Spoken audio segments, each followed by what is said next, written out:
നമസ്കാരം. നമ്മുടെ subject എൻവയോൺമെന്റൽ engineering. അപ്പൊ നമ്മൾ സെക്കൻഡ് മോഡ്യൂൾ ആണ് പഠിച്ചുകൊണ്ടിരിക്കുന്നത്. സെക്കൻഡ് മോഡ്യൂളിൽ നമ്മൾ വാട്ടർ ടെസ്റ്റിങ്ങിനെ കുറിച്ചാണ് അല്ലെ പഠിക്കുന്നത്. അതായത് 3 ടൈപ്പിൽ നമ്മൾ ആ ടെസ്റ്റിനെ ക്ലാസിഫൈ ചെയ്തു. Physical test, chemical test, bacteriological test. അപ്പൊ അതിലെ ഫിസിക്കൽ ടെസ്റ്റ് നമ്മൾ കഴിഞ്ഞ ക്ലാസ്സിൽ നോക്കി. ഏതൊക്കെയാണ് ഫിസിക്കൽ ടെസ്റ്റുകൾ? ടെമ്പറേച്ചർ, ടേസ്റ്റ് ആൻഡ് ഓർഡർ, വെള്ളത്തിന്റെ ടേസ്റ്റ്, അതുപോലെ സ്മെല്ല് അല്ലെ. സ്മെല്ല് നോക്കുന്ന ഒരു ഇൻസ്ട്രുമെന്റ് ഒക്കെ നമ്മൾ പരിചയപ്പെട്ടു. എന്താണ് ആ ഇൻസ്ട്രുമെന്റിന്റെ പേര്? ഓസ്മോസ്കോപ്പ് അല്ലെ. പിന്നെ അതുപോലെ സ്മെല്ല് മെഷർ ചെയ്യുന്ന യൂണിറ്റ്, ഓർഡർ മെഷർ ചെയ്യുന്ന യൂണിറ്റ് എന്തായിരുന്നു? Threshold number. അപ്പൊ ത്രെഷ്ഹോൾഡ് നമ്പർ ഗ്രേറ്റർ ദാൻ 3 ആണെങ്കിൽ വെള്ളം it is not fit for drinking അല്ലെ. ഡ്രിങ്കിങ് വാട്ടറിനെ നമ്മൾ വേറൊരു പേര് പറയും, പോർട്ടബിൾ വാട്ടർ. അപ്പൊ ഇറ്റ് ഇസ് നോട്ട് പോർട്ടബിൾ അല്ലെ, ഗ്രേറ്റർ ദാൻ 3 ആണെങ്കിൽ. പിന്നെ അതുപോലെ നമ്മൾ ടർബിഡിറ്റി നോക്കിയിരുന്നു. ടർബിഡിറ്റി മെഷർ ചെയ്യുന്ന 2 ഇൻസ്ട്രുമെന്റ്സ് പരിചയപ്പെട്ടു.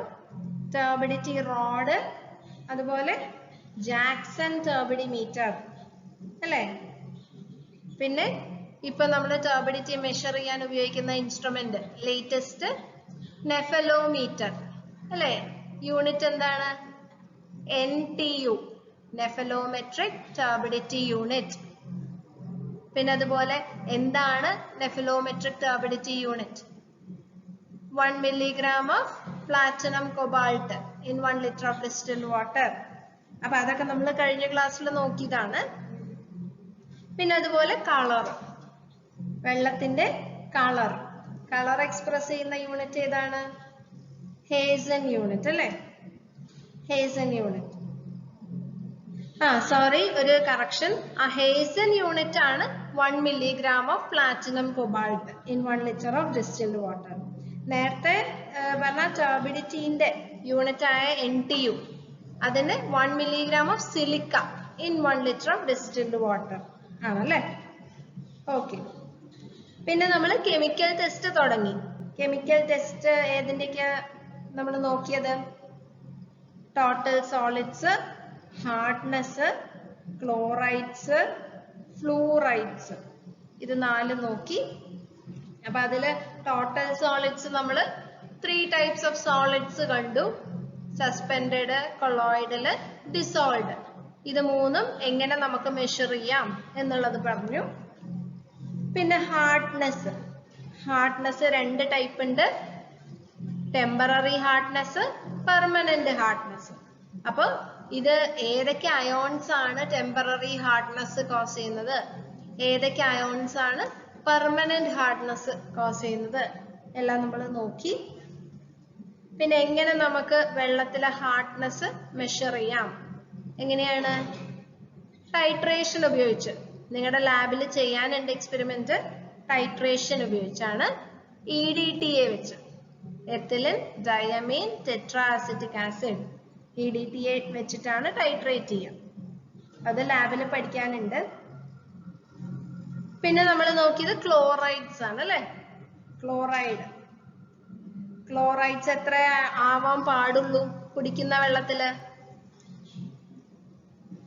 250 milligram per ലിറ്ററിലും കുറവാവാനേ പാടുള്ളൂ അല്ലെ.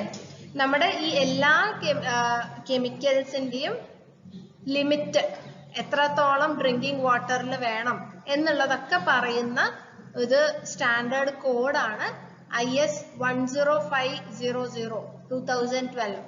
അത് നിങ്ങൾക്ക് നെറ്റിൽ അടിച്ചാൽ നിങ്ങൾക്ക് അതിന്റെ PDF കിട്ടും. അപ്പൊ ആ PDF കൃത്യമായി പറയുന്നുണ്ട് ഓരോ കെമിക്കൽസും എത്ര അളവിലാണ് വെള്ളത്തിൽ പാടുക. അതായത് കുടിവെള്ളത്തിൽ പോർട്ടബിൾ വാട്ടർ ആവാൻ എത്ര ഡിസൈറബിൾ ഉള്ളൂ. അതായത് what is the desirable limit, what is the acceptable limit എന്നൊക്കെ കൃത്യമായി പറയുന്നുണ്ട് കേട്ടോ.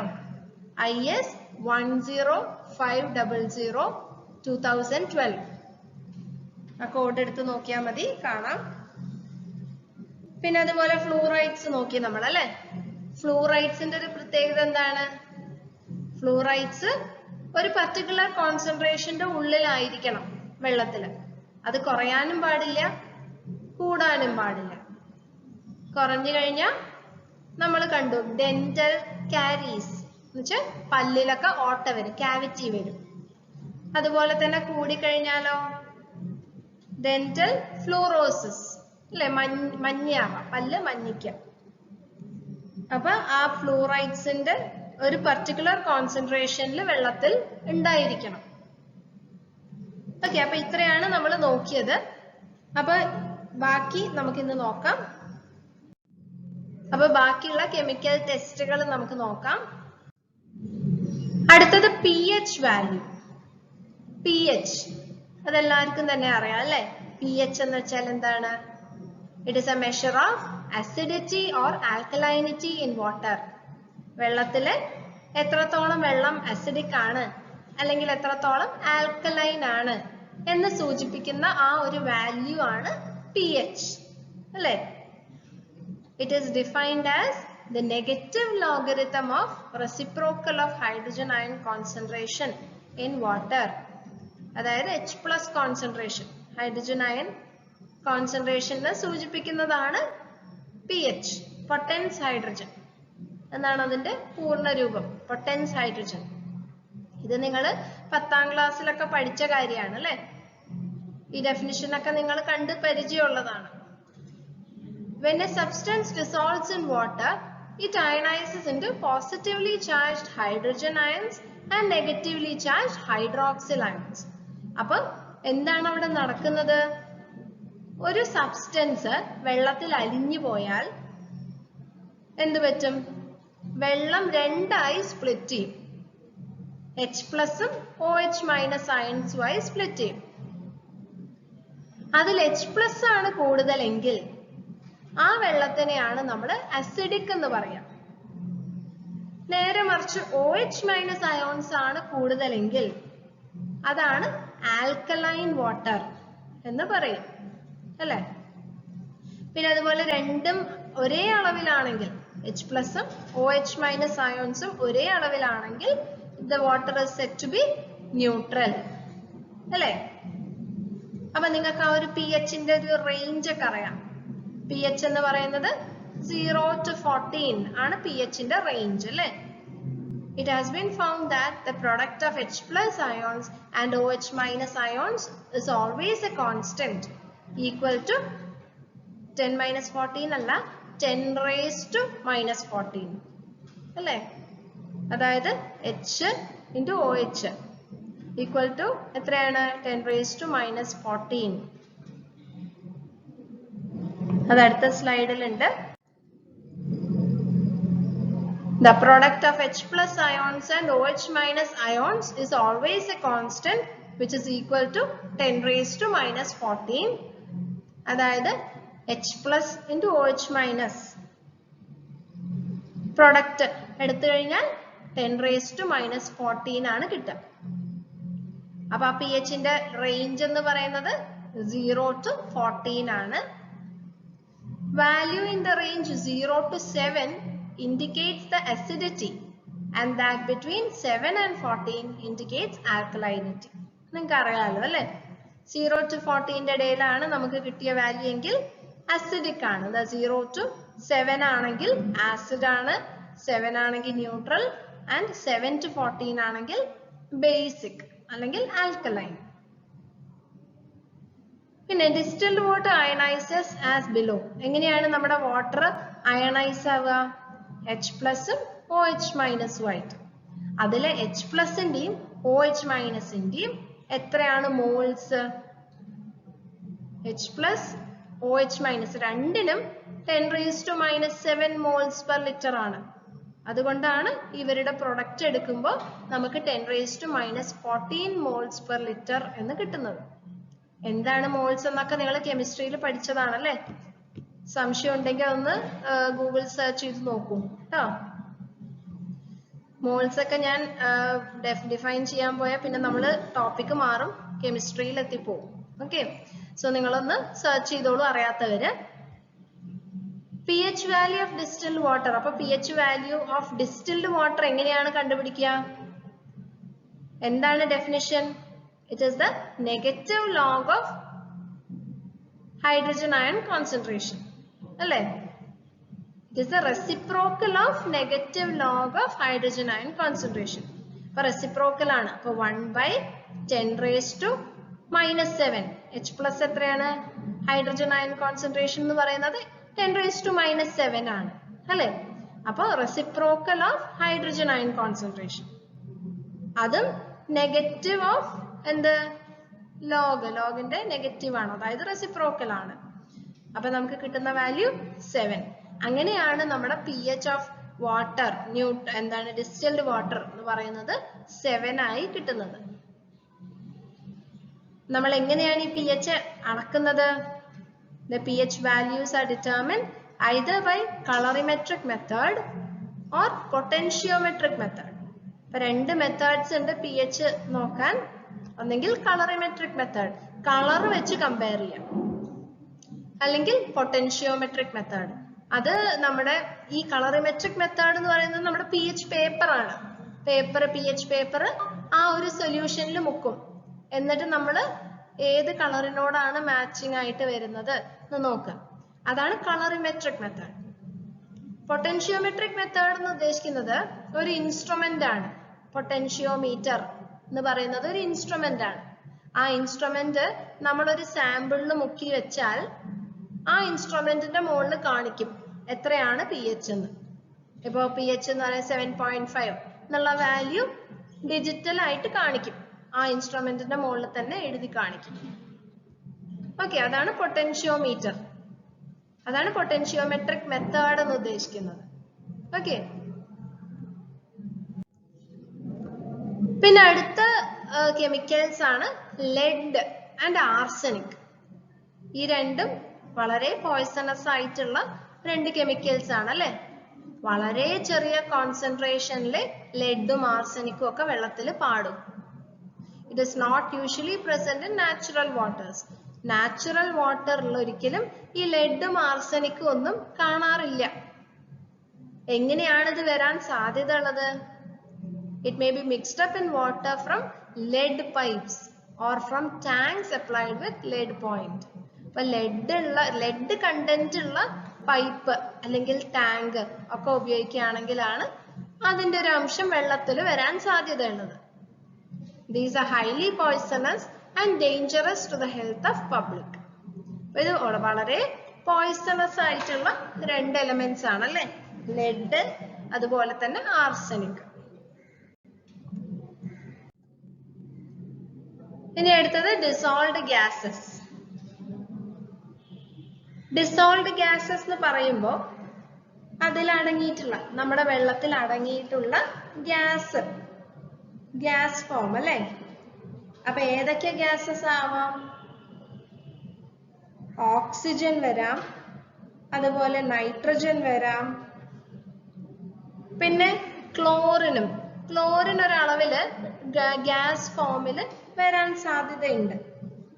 ഓക്കെ, അപ്പൊ ഇത് മൂന്നുമാണ് നമ്മൾ ഡിസോൾവ്ഡ് ഗ്യാസസ് ആയിട്ട് നമ്മുടെ ആ വെള്ളത്തിൽ സ്റ്റഡി ചെയ്യുന്നത്. അപ്പൊ ഓക്സിജൻ എന്ന് പറയുന്നത് the presence of oxygen in dissolved form is necessary to keep it fresh. അതായത് വെള്ളം ഫ്രഷ് ആയി നിൽക്കണമെങ്കിൽ അതിൽ എന്ത് വേണം? ഓക്സിജൻ ഉണ്ടായിരിക്കണം. The minimum concentration of 4 to 5 milligram per liter of dissolved oxygen is required in water for sustenance of fish life. അപ്പോൾ fish നിലനിൽക്കണമെങ്കിൽ minimum എത്ര വേണം? ഇത് വളരെ ഇമ്പോർട്ടന്റ് ആയിട്ടുള്ള പോയിന്റ് ആണ്. ഫിഷ് അക്വാട്ടിക് ലൈഫ് നമ്മുടെ വെള്ളത്തിൽ നിലനിൽക്കണമെങ്കിൽ minimum 4 to 5 milligram per liter of dissolved oxygen വെള്ളത്തിൽ ഉണ്ടായിരിക്കണം. പിന്നെ if the dissolved oxygen is high, it promotes corrosion of pipe. കൂടിക്കഴിഞ്ഞാൽ എന്ത് പറ്റും? കൊറോഷന് കാരണമാവും, തുരുമ്പിക്കാൻ സാധ്യതയുണ്ട്. പൈപ്പൊക്കെ ആണെങ്കിൽ തുരുമ്പിക്കാൻ സാധ്യതയുണ്ട്. Quantity of oxygen that water can hold depends on temperature. അപ്പോൾ ടെമ്പറേച്ചറിനെ ഡിപ്പെൻഡ് ചെയ്യും. അതായത് ചൂട് വെള്ളമാണെങ്കിൽ അതിൽ ഓക്സിജൻ വളരെ കുറവായിരിക്കും. നേരെ മറിച്ച് തണുത്ത വെള്ളമാണെങ്കിൽ അതിൽ ഓക്സിജന്റെ അളവ് കൂടുതലായിരിക്കും. നിങ്ങൾ ശ്രദ്ധിച്ചിട്ടുണ്ടാവും ഒരു പക്ഷെ ഈ വെള്ളം കുടിക്കുന്ന സമയത്ത് നല്ല തണുത്ത വെള്ളം കുടിച്ചാല് നമുക്കൊരു ഫ്രഷ് ഫ്രഷ്നെസ് തോന്നും. നേരെ മറിച്ച് ചൂടുവെള്ളം കുടിച്ചാൽ അത്ര ഫ്രഷ്നെസ് തോന്നില്ല. കാരണം ആ ഒരു ഡിസോൾവ്ഡ് ഓക്സിജനിന്റെ അളവിനെ അനുസരിച്ചാണത്. കാരണം തണുത്ത വെള്ളത്തിൽ ഒരുപാട് ഡിസോൾവ്ഡ് ഓക്സിജൻ അടങ്ങിയിട്ടുണ്ട്. അതുകൊണ്ടാണ് ആ വെള്ളം ഫ്രഷ് ആയി നിൽക്കുന്നത്. Okay, so that depends on temperature. അപ്പൊ നമുക്ക് എങ്ങനെയാണ് ഈ DO കണ്ടുപിടിക്കുക? വെള്ളത്തിൽ അടങ്ങിയിട്ടുള്ള DO. Expose water for 4 hours at a temperature of 27 degrees Celsius with 10% potassium permanganate. The quantity of oxygen absorbed can be calculated. അതായത് ഒന്നെങ്കിൽ എങ്ങനെ രണ്ട് മെത്തേഡിൽ നമുക്ക് DO കണ്ടുപിടിക്കാം. ഒന്നെങ്കിൽ വെള്ളം 4 മണിക്കൂർ പുറത്ത് വെക്കുക, 27 ഡിഗ്രി സെൽഷ്യസിൽ പുറത്ത് വെക്കുക. എന്നിട്ട് നമ്മൾ പൊട്ടാഷ്യം പെർമാംഗനേറ്റ് സൊല്യൂഷൻ ഒഴിക്കുക. അപ്പൊ എത്രത്തോളം ഓക്സിജൻ അബ്സോർബ് ചെയ്തു എന്നുള്ളത് കണ്ടുപിടിക്കാം. അല്ലെങ്കിൽ ഒരു ടൈട്രേഷൻ മെത്തേഡാണ് വിൻക്ലേഴ്സ് മെത്തേഡ്. അത് ലാബിൽ ചെയ്യുന്ന ഒരു എക്സ്പെരിമെന്റ് ആണ് വിൻക്ലേഴ്സ് മെത്തേഡ്. DO കണ്ടുപിടിക്കാൻ തന്നെയാണ്. പിന്നെ dissolved oxygen level in natural unpolluted waters എത്രയാണ്? 10 mg/L. അപ്പൊ പൊതുവെ ഒരു പൊല്യൂഷൻ ഇല്ലാത്ത നല്ലൊരു വെള്ളത്തില്, നാച്ചുറൽ ആയിട്ടുള്ള പൊല്യൂഷൻ ഇല്ലാത്ത വെള്ളത്തിൽ ഉണ്ടാവാവുന്ന ഡിസോൾവ്ഡ് ഓക്സിജൻ 10 mg/L ആണ്. ഓക്കെ, പക്ഷെ മിനിമം എത്രയെങ്കിലും വേണം? 4 to 5 mg/L ഉണ്ടായിരിക്കണം. എന്നാലേ അവിടെ അക്വാട്ടിക് ലൈഫ് പോസിബിൾ ആയിട്ട് വരും. പിന്നെ അടുത്തത് nitrogen. The presence of nitrogen in water indicates the presence of organic matter occurring in one or more of the following forms. Nitrogen വെള്ളത്തിൽ ഉണ്ടെങ്കിൽ അതിനർത്ഥം അതിനകത്ത് ഓർഗാനിക് മാറ്റർ അടങ്ങിയിട്ടുണ്ട്. ആ വെള്ളത്തില് ഓർഗാനിക് മാറ്റർ കണ്ടന്റ് ഉണ്ട് എന്നുള്ളതാണ്. അപ്പോ ഈ നൈട്രജൻ 4 ഫോംസിൽ വെള്ളത്തിൽ എക്സിസ്റ്റ് ചെയ്യും. ഒന്നെങ്കിൽ അമോണിയ ആയിട്ട്, ഫ്രീ അമോണിയ ഫോമിൽ എക്സിസ്റ്റ് ചെയ്യാം. അല്ലെങ്കിൽ ആൽബുമിനോയിഡ് നൈട്രജൻ ആയിട്ട് എക്സിസ്റ്റ് ചെയ്യാം. നൈട്രൈറ്റ് ആയിട്ട് ചെയ്യാം. അല്ലെങ്കിൽ നൈട്രേറ്റ്. ഈ 4 ഫോംസിൽ നൈട്രജൻ വെള്ളത്തിൽ കാണാൻ സാധിക്കും. അതിൽ ഫ്രീ അമോണിയ ഫോമിലാണെങ്കിൽ it indicates the first stage of decomposition of organic matter, suggesting that water is polluted recently. അപ്പൊ ഫ്രീ അമോണിയ ഫോമിലാണ് നമ്മൾ വെള്ളത്തിൽ നൈട്രജൻ കണ്ടത് എങ്കിൽ അതിനർത്ഥം എന്താണ്? ആ വെള്ളം ഇപ്പൊ അടുത്ത്, അതായത് ഇപ്പൊ പൊല്യൂട്ടഡ് ആയിട്ടേ ഉള്ളൂ എന്നുള്ളതാണ്. ഇനി ആൽബുമിനോയിഡ് നൈട്രജൻ ആണെങ്കിൽ it indicates the presence of nitrogen before decomposition. അതായത് ആ ഓർഗാനിക് മാറ്റർ ഡീകമ്പോസ് ചെയ്യുന്നതിന്റെ തൊട്ട് മുന്നത്തെ ഫോമാണ് ആൽബുമിനോയിഡ് നൈട്രജൻ. ഇനി പകുതി ഡീകമ്പോസ് ആയി എങ്കിൽ പിന്നെ നമ്മൾ കാണുന്നത് നൈട്രൈറ്റ് ഫോമിലായിരിക്കും. പിന്നെ അതേപോലെ ആ ഓർഗാനിക് മാറ്റർ ഫുള്ളി ഡീകമ്പോസ്ഡ് ആയി, അതായത് ഡീകമ്പോസിഷൻ മുഴുവൻ കഴിഞ്ഞെങ്കിൽ പിന്നെ നമുക്ക് കാണുന്ന ഫോം ഏതാണ്? നൈട്രേറ്റ് ഫോമിലാണ് നൈട്രജൻ ഉണ്ടാവുക. ഈ നൈട്രേറ്റ് ഫോമിൽ കണ്ടു എന്ന് പറഞ്ഞാൽ അതിനർത്ഥം കുറെ കാലമായി പൊല്യൂഷൻ നടന്നിട്ട്, അല്ലെങ്കിൽ കുറെ ടൈം കഴിഞ്ഞു പൊല്യൂഷൻ നടന്നിട്ട് എന്നുള്ളതാണ്. The amount of nitrites or nitrates present in water sample can be measured by colorimetric method.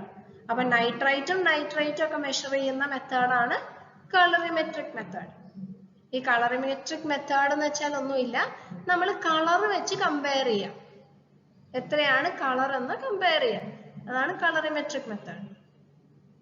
For nitrites, color is developed by adding sulfonic acid and naphthalene, and that for nitrates, phenol disulfonic acid and potassium hydroxide.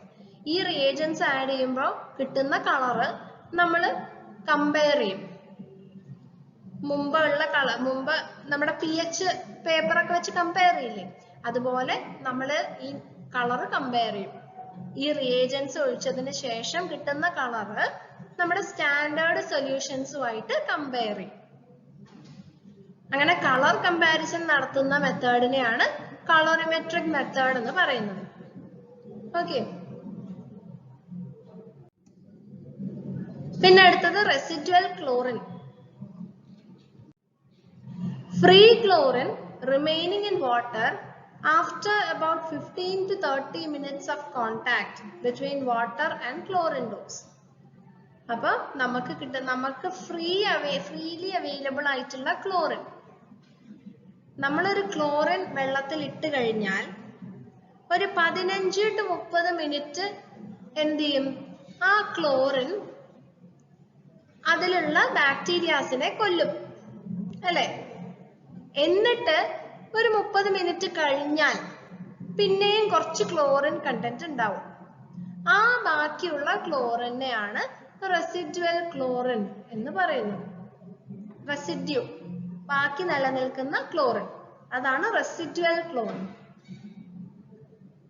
Residual chlorine should be available in water after treatment to the extent of 0.05 to 0.5 milligram per liter to counteract possible contamination in the distribution system.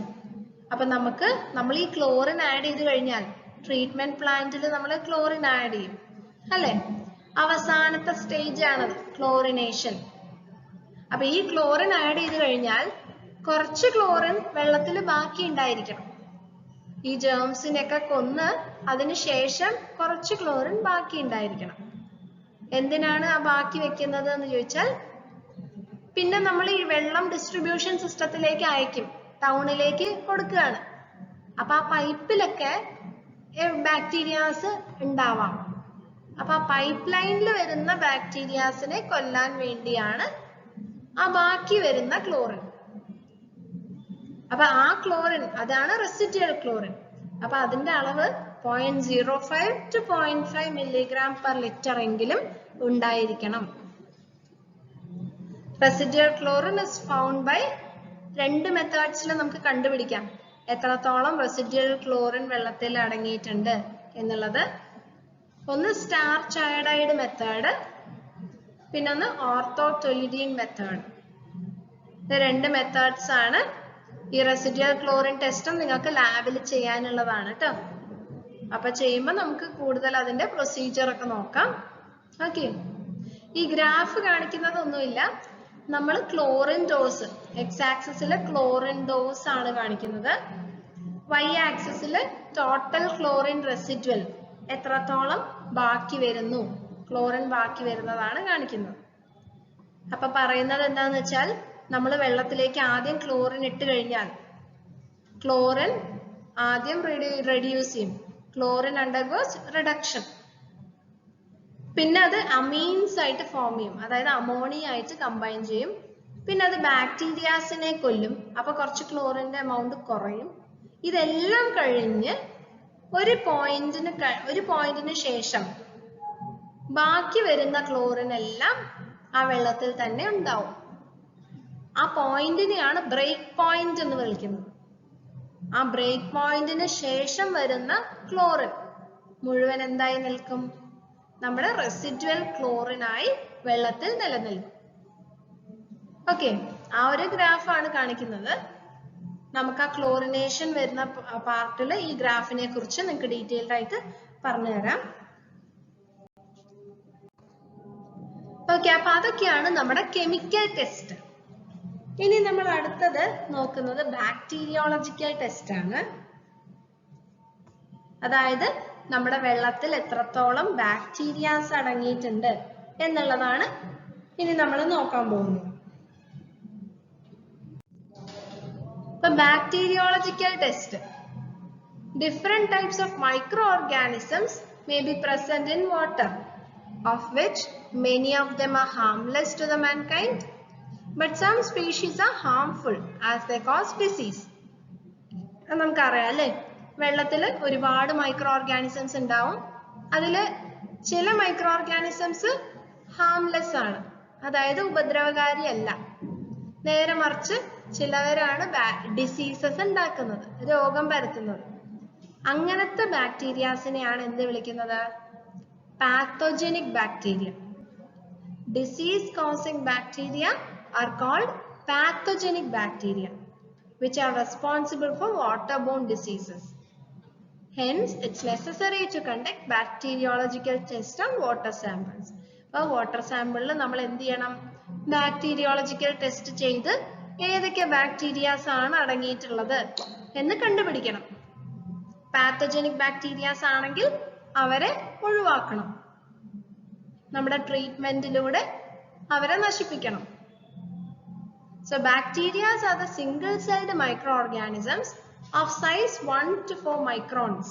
അത്രയും വളരെ ചെറിയ size ആണല്ലേ ബാക്ടീരിയക്ക്, നമ്മുടെ കണ്ണുകൊണ്ട് കാണാൻ പറ്റില്ല.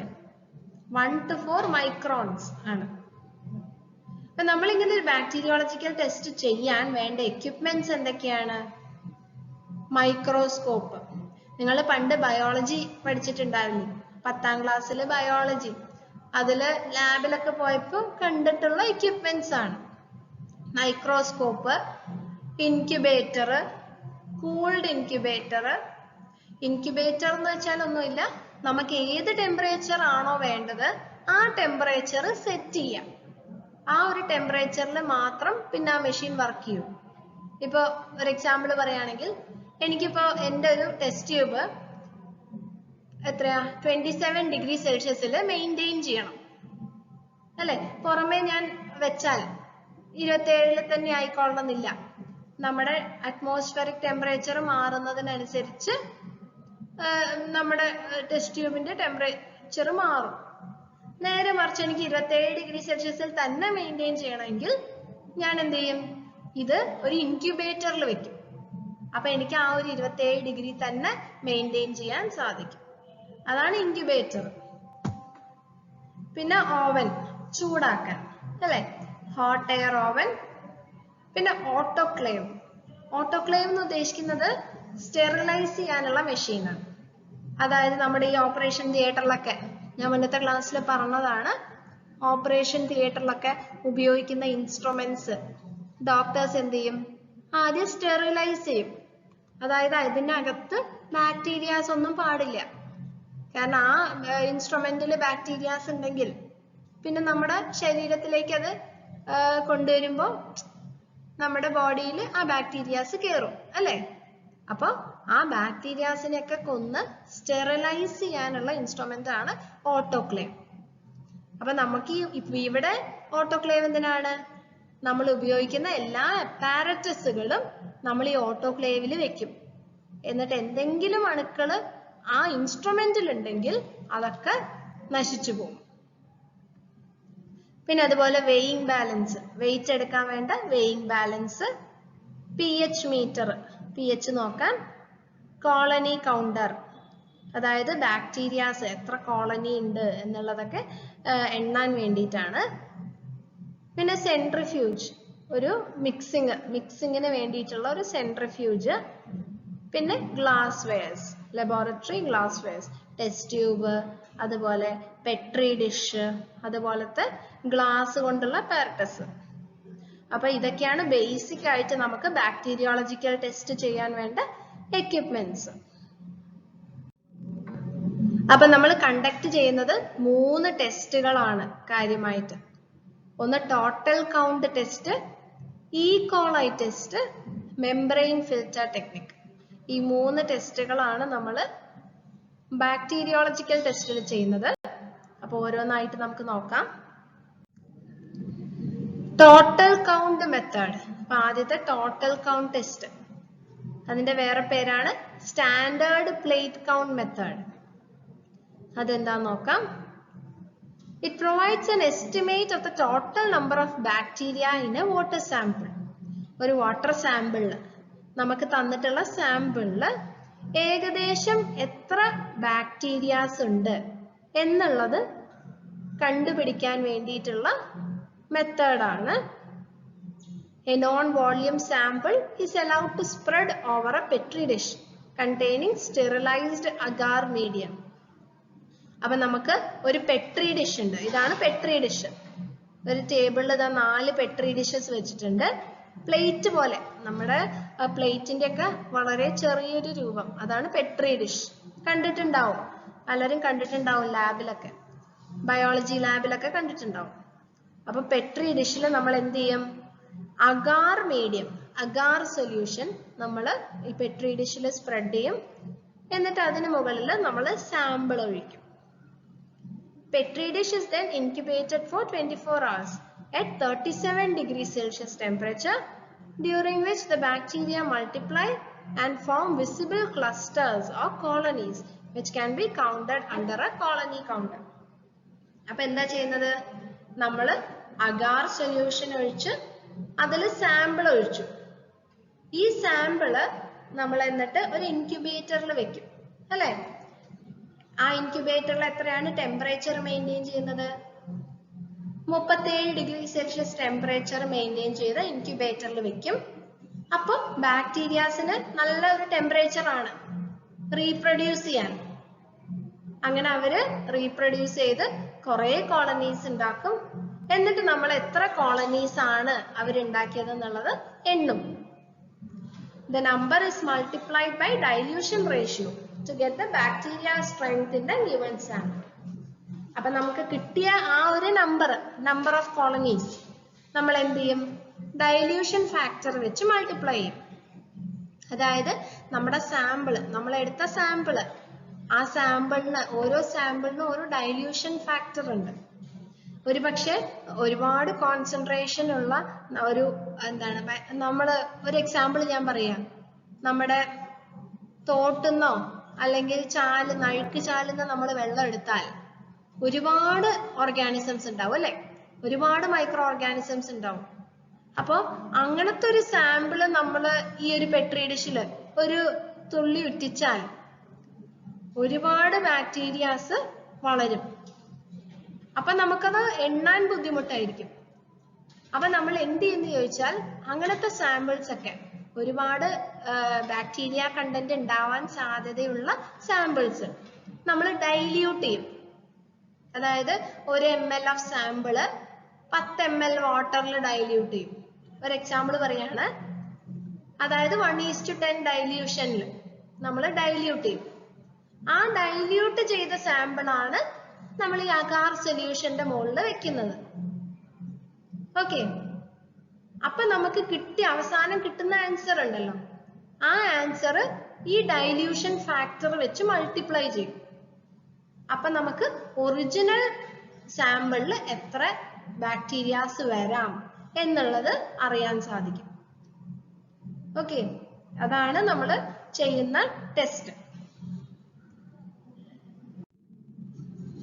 പിന്നെ അടുത്തത് ഈക്കോളൈ ടെസ്റ്റ്. ഈക്കോളൈ എന്ന് പറയുന്നത് എന്താണ്? നിങ്ങൾ കേട്ടിട്ടുള്ള ഒരു ബാക്ടീരിയ തന്നെ ആയിരിക്കും ഈക്കോളൈ. എസ്കറീഷ്യ കോളൈ, അല്ലേ? അതിന്റെ വേറൊരു പേരാണ് ബാക്ടീരിയം കോളൈ. ഈക്കോളൈ എന്ന് പറയുന്ന bacteria belongs to coli aerogenes group, which will be present in the intestine of all warm-blooded animals, including human beings. അപ്പൊ ഈക്കോളൈ എന്ന് പറയുന്ന ബാക്ടീരിയ എവിടെയാണ് കാണപ്പെടുന്നത്? എല്ലാ വാം ബ്ലഡഡ് ആനിമൽസ്, അതായത് മനുഷ്യനെ പോലെ ഉള്ള എല്ലാ വാം ബ്ലഡഡ് ആനിമൽസിന്റെയും കുടലിൽ കാണുന്ന ബാക്ടീരിയ ആണ് ഈക്കോളൈ, അല്ലെ? They help the digestive process and are harmless.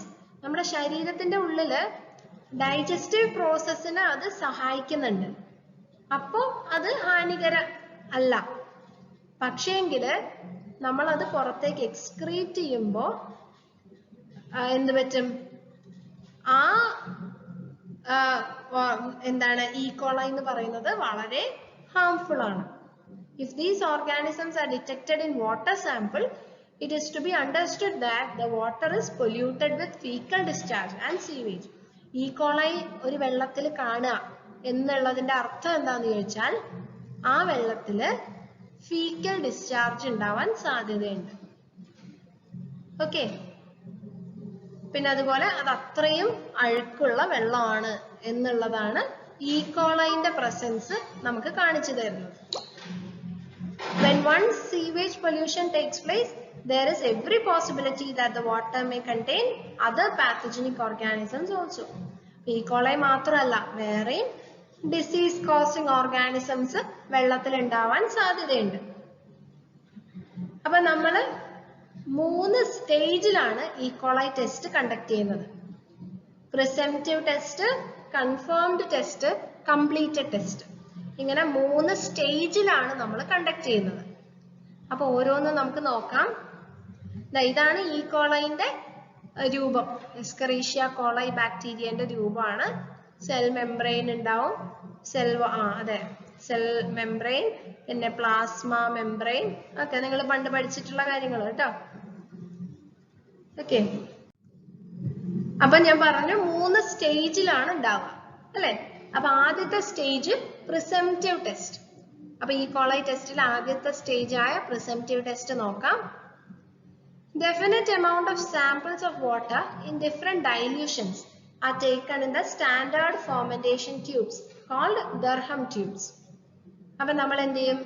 ആദ്യം നമുക്ക് തന്ന വെള്ളം, അതായത് അഴുക്ക് വെള്ളം എന്ത് ചെയ്യും? ഡൈല്യൂട്ട് ചെയ്യും. പല ഡൈല്യൂഷൻ ഫാക്ടേഴ്സിൽ ഡൈല്യൂട്ട് ചെയ്യും.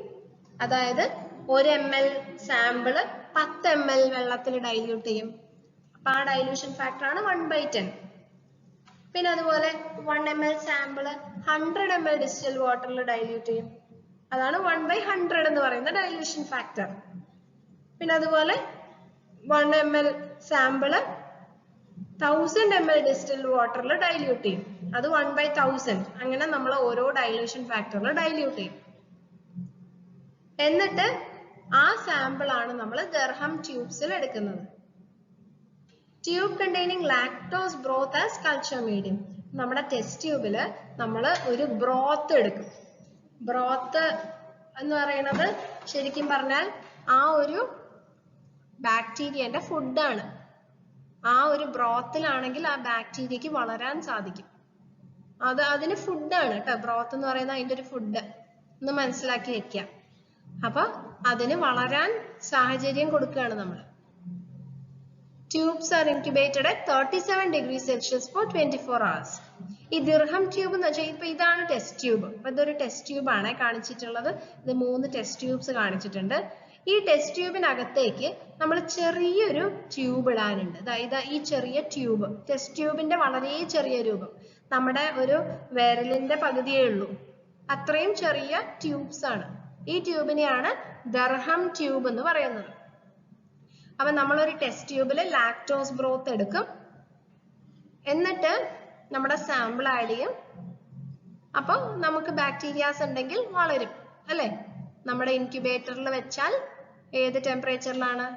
37 ഡിഗ്രി സെൽഷ്യസിൽ നമ്മൾ വെക്കുന്നു ഒരു ദിവസം. അപ്പൊ അതിൽ ബാക്ടീരിയാസ് വളരും. ഈ ദിർഹം ട്യൂബ്സും നമ്മൾ ഈ ഒരു ബ്രോത്തിൽ ഇട്ട് കൊടുക്കുന്നുണ്ട്.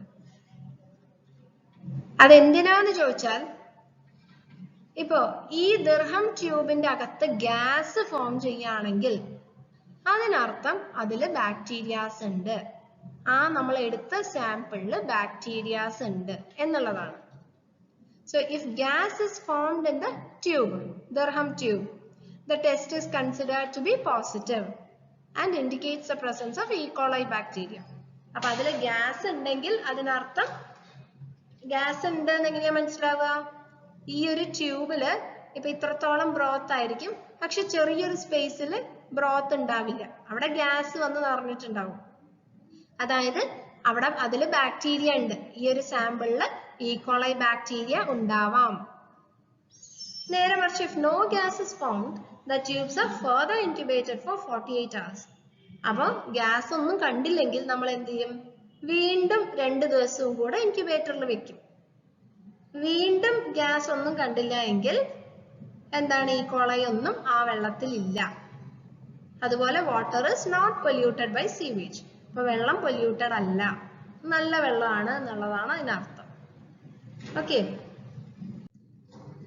ഇനി നമ്മൾ ഈ കോളൈ നമ്മൾ ആ ഗ്യാസ് പ്രസൻസ് കണ്ടുപിടിച്ചു എന്ന് വിചാരിക്കാം. ഈ ഒരു ഫിഗറിൽ കൃത്യമായി കാണിക്കുന്നുണ്ട്, നോക്കൂ. ഇപ്പൊ ഇതാണ് നമ്മുടെ ടെസ്റ്റ് ട്യൂബ്. ടെസ്റ്റ് ട്യൂബിനകത്ത് നമ്മൾ ബ്രോത്ത് ഒഴിച്ചു, ബ്രോത്തില് ദിർഹം ട്യൂബ്സ് ഇട്ടു. ഇതാണ് ദിർഹം ട്യൂബ്, അതിന്റെ ഉള്ളിൽ ഇട്ടതാണ്. ഇപ്പൊ നോക്കൂ, ഈ രണ്ട് ട്യൂബ്സിലും ഗ്യാസ് ഒന്നും ഫോം ചെയ്തിട്ടില്ല. നേരെ മറിച്ച് മൂന്നാമത്തെ ട്യൂബില് കണ്ടില്ലേ, ഗ്യാസ് കുറച്ച് സ്ഥലം എംപ്റ്റി ആണ്, അതായത് ഗ്യാസ് ഫോം ചെയ്തിട്ടുണ്ട്. അതിനർത്ഥം ആ ഒരു സൊല്യൂഷനിൽ ഈ കോളൈ ഉണ്ടാവാം. അങ്ങനെ കണ്ടാൽ നമ്മൾ എന്ത് ചെയ്യും? അപ്പൊ ഈ ഒരു സൊല്യൂഷൻ നമ്മൾ എടുത്തിട്ട് അടുത്ത ടെസ്റ്റായ കൺഫേംഡ് ടെസ്റ്റ് ചെയ്യും, ഒന്ന് കൺഫേം ചെയ്യും. It is conducted when the presumptive test is positive. അപ്പൊ നമ്മുടെ ഇപ്പൊ ഈ 3 സാമ്പിൾസിൽ ഈ ഒരു സാമ്പിളിനാണ് നമ്മൾ എന്ത് ചെയ്യുന്നത്? കൺഫേംഡ് ടെസ്റ്റ് ചെയ്യുന്നത്. The test is conducted in 2 ways. രണ്ട് രീതിയിൽ ചെയ്യും. In the first method, samples from the presumptive test tube are taken and placed in another fermentation tube containing brilliant lactose bile as culture medium. അപ്പൊ നമ്മൾ എന്ത് ചെയ്യും? വീണ്ടും ഇത് brilliant lactose green, ഈ പച്ച കളറുള്ള സൊല്യൂഷനിൽ ബ്രില്യൻ ലാക്ടോസ് ബൈൽ സൊല്യൂഷൻ ആണ്. വീണ്ടും ഇതുപോലെ ബ്രോത്ത് മാറ്റി കൊടുക്കും. എന്നിട്ട് നേരത്തെ അതേ പ്രൊസീജിയർ ദിർഹം ട്യൂബ്സ് ഇട്ട് 37 ഡിഗ്രി സെൽഷ്യസിൽ 2 ദിവസം വെക്കും. If still the formation of gas is observed, the test confirms the presence of E. coli organism. അപ്പൊ ഇങ്ങനെ നമ്മൾ ഈ ലാക്ടോസ് ബ്രോത്തിൽ വെച്ചിട്ട് വീണ്ടും നമ്മൾ ആ ഗ്യാസ് കാണുകയാണെങ്കിൽ അതിനർത്ഥം ഇതിൽ എന്തായാലും ഈ കോളൈ ഉണ്ട് എന്നുള്ളതാണ്. അല്ലെങ്കിൽ വേറൊരു രീതിയിൽ നമ്മൾ കൺഫേം ടെസ്റ്റ് ചെയ്യും.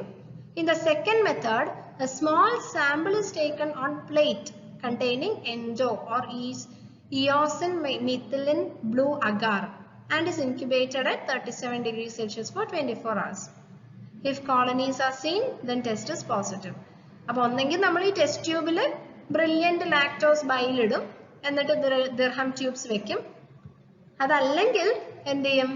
ഈ പെട്രി ഡിഷിൽ endo or eosin methylene blue agar ഒഴിച്ച്, അതൊരു സൊല്യൂഷൻ ആണ്, ആ ഒരു മീഡിയം ഒഴിച്ച് അതിൽ സാമ്പിൾ ഒഴിക്കും. ആ സാമ്പിൾ ഇട്ടിട്ട് ഇൻക്യുബേറ്റ് ചെയ്യും. അങ്ങനെ ചെയ്യുമ്പോൾ ബാക്ടീരിയാസ് വന്നാൽ അതിനർത്ഥം എന്താണ്? ഇതിൽ ഈ കോളൈ ബാക്ടീരിയ ഉണ്ട് എന്നുള്ളതാണ്. ഓക്കെ, ഇനി അതിലെ മൂന്നാമത്തെ സ്റ്റേജ് ആണ് completed test. It is done to demonstrate certainty that the organism indicated by positive of previous test really belong to E. coli group. അപ്പൊ നേരത്തെ 2 ടെസ്റ്റിലും നമുക്ക് ഉറപ്പാണ് ബാക്ടീരിയ ഉണ്ട്. അപ്പൊ ഈ ബാക്ടീരിയ E. coli തന്നെയാണോ എന്നറിയാനാണ് കംപ്ലീറ്റഡ് ടെസ്റ്റ്. ഇവിടെ എന്താ ചെയ്യുന്നത്? Test involves inoculation of bacterial colonies of the previous test into tubes containing lactose broth medium and incubated for 24 to 48 hours at 37 degrees Celsius. അപ്പോൾ ഇതിൽ നമ്മൾ എന്ത് ചെയ്യുന്നുണ്ട്? നേരത്തെ സൊല്യൂഷനെ ലാക്ടോസ് ബ്രോത്ത് മീഡിയത്തിലേക്ക് വീണ്ടും കൊടുക്കുന്നു, ഇൻക്യുബേറ്റ് ചെയ്യുന്നു. അപ്പൊ നമ്മൾ അവിടെ ബാക്ടീരിയ പ്രസൻസ് കാണുന്നുണ്ടോ എന്ന് ടെസ്റ്റ് ചെയ്യും. അതാണ് completed test.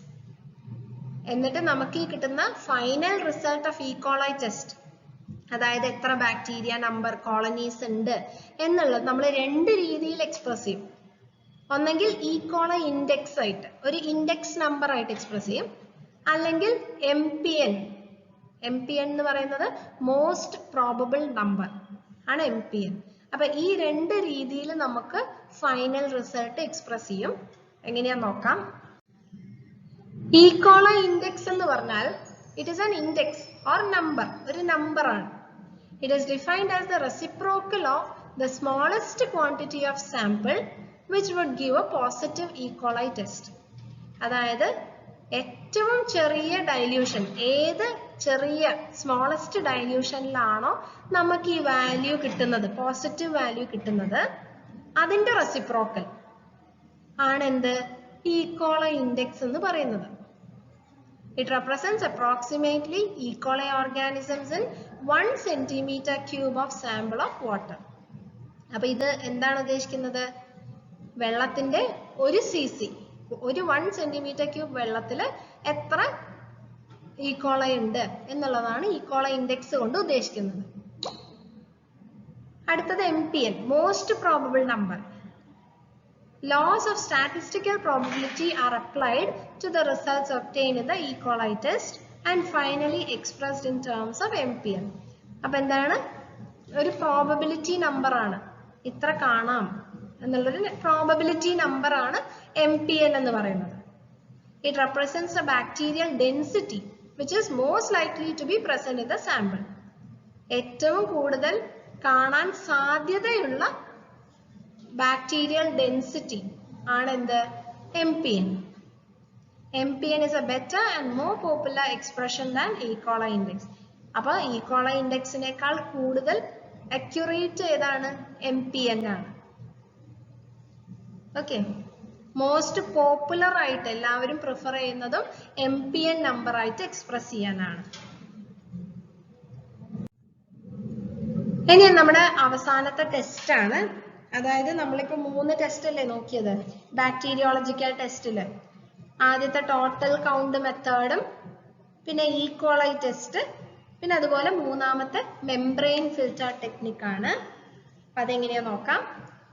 An alternative method to plate count test and E. coli test. അപ്പോൾ നേരത്തെ പറഞ്ഞ 2 മെത്തേഡ്സിനും ഒരു ആൾട്ടർനേറ്റീവ് ആണ് എന്ത്? Membrane filter technique. ഇവിടെ എന്താ ചെയ്യുന്നത്? A sample of water is drawn by vacuum through a membrane which retains all bacteria in the sample. അതായത് നമുക്കൊരു വാക്വം ഫിൽറ്റർ ഉണ്ട്. നമ്മൾ വെള്ളം ഒഴിച്ചു കൊടുത്താൽ ആ വെള്ളം സക്ക് ചെയ്തെടുക്കും. ഈ വാക്വം വഴി വെള്ളം സക്ക് ചെയ്ത് താഴേക്ക് എടുക്കും. ഇതൊരു ഫിൽറ്റർ ആണ്. ആ ഫിൽറ്ററിന്റെ മുകളിലൂടെ വെള്ളം സക്ക് ചെയ്ത് താഴേക്ക് എടുക്കും. എന്നിട്ട് ബാക്ടീരിയാസ് ഒക്കെ ഈ ഫിൽറ്ററിൽ തന്നെ നിൽക്കും. ഇത് ഫിൽറ്റർ ആണ്, ആ ഫിൽറ്ററിൽ തന്നെ നിൽക്കും. The membrane is then placed on a suitable medium and is incubated so that each bacterium originally present develops into visible colonies. എന്നിട്ട് നമ്മൾ എന്ത് ചെയ്യും? ഈ ഫിൽറ്റർ എടുത്ത് എവിടെ വെക്കും? ഒരു മീഡിയത്തിന്റെ മുകളിൽ. അതായത് നേരത്തെ നമ്മൾ കുറെ മീഡിയംസ് കണ്ടില്ലേ, അഗാർ, അതുപോലെ lactose broth, brilliant green lactose bile, അതുപോലത്തെ ഒരു മീഡിയത്തിന്റെ മുകളിൽ നമ്മൾ വെക്കും. അപ്പൊ എന്ത് പറ്റും? ആ ബാക്ടീരിയാസ് ഒക്കെ വിസിബിൾ ആയി വരും. നമുക്ക് കണ്ണുകൊണ്ട് കാണാൻ സാധിക്കും. കണ്ണുകൊണ്ടില്ലെങ്കിൽ ഒരു മൈക്രോസ്കോപ്പിന്റെ അടിയിൽ കൂടെ നോക്കിയാൽ കാണാൻ സാധിക്കും. The number of colonies are counted. അപ്പൊ നമുക്ക് എത്ര കോളനീസ് ഉണ്ട് എന്നുള്ളത് എണ്ണാൻ സാധിക്കും. ഓക്കെ, അപ്പൊ അതാണ് മെംബ്രെയിൻ ഫിൽറ്റർ ടെക്നിക്. എളുപ്പമുള്ള ഒരു ടെക്നിക്കാണ്. പക്ഷേങ്കിൽ നമ്മൾ എപ്പോഴും ശ്രദ്ധിക്കേണ്ട കാര്യം, നമ്മൾ ഏത് ബാക്ടീരിയോളജിക്കൽ ടെസ്റ്റ് ചെയ്യുമ്പോഴും നമ്മൾ ഉപയോഗിക്കുന്ന എല്ലാ ഇൻസ്ട്രുമെന്റ്സും എന്തായിരിക്കണം? സ്റ്റെറിലൈസ്ഡ് ആയിരിക്കണം. ആ ഇൻസ്ട്രുമെന്റിന്റെ മുകളിൽ ബാക്ടീരിയാസ് ഒന്നും തന്നെ പാടില്ല. ഓക്കെ, എന്നാലേ നമുക്ക് കൃത്യമായി ആ സാമ്പിളിൽ എത്ര ബാക്ടീരിയാസ് അടങ്ങിയിട്ടുണ്ട് എന്നുള്ളത് കണ്ടുപിടിക്കാൻ സാധിക്കും. ഓക്കെ, അപ്പൊ ഇതാണ് ബാക്ടീരിയോളജിക്കൽ ടെസ്റ്റ്. അപ്പൊ നിങ്ങളുടെ 3 ടെസ്റ്റും കഴിഞ്ഞു. അതായത് physical test, chemical test, bacteriological test. ഇത് 3ഉം കഴിഞ്ഞു. അപ്പൊ നമുക്കിനി അടുത്ത ക്ലാസ്സിൽ ഇനി കുറച്ച് വാട്ടർ ബോൺ ഡിസീസസിനെ കുറിച്ചൊക്കെയാണ് പഠിക്കാനുള്ളത്. പിന്നെ അതുപോലെ തന്നെ കുറച്ച് സ്റ്റാൻഡേർഡ് വാല്യൂസ് ഒക്കെ നേരത്തെ ഞാൻ പറഞ്ഞ ISI അതായത് 10500 അതിലെ വാല്യൂസ് ഒക്കെ നിങ്ങൾക്ക് പഠിക്കാനുണ്ട് ഡീറ്റെയിൽഡ് ആയിട്ട്. അപ്പൊ നമുക്ക് അടുത്ത ക്ലാസ്സിൽ നോക്കാം. അപ്പൊ താങ്ക് യു.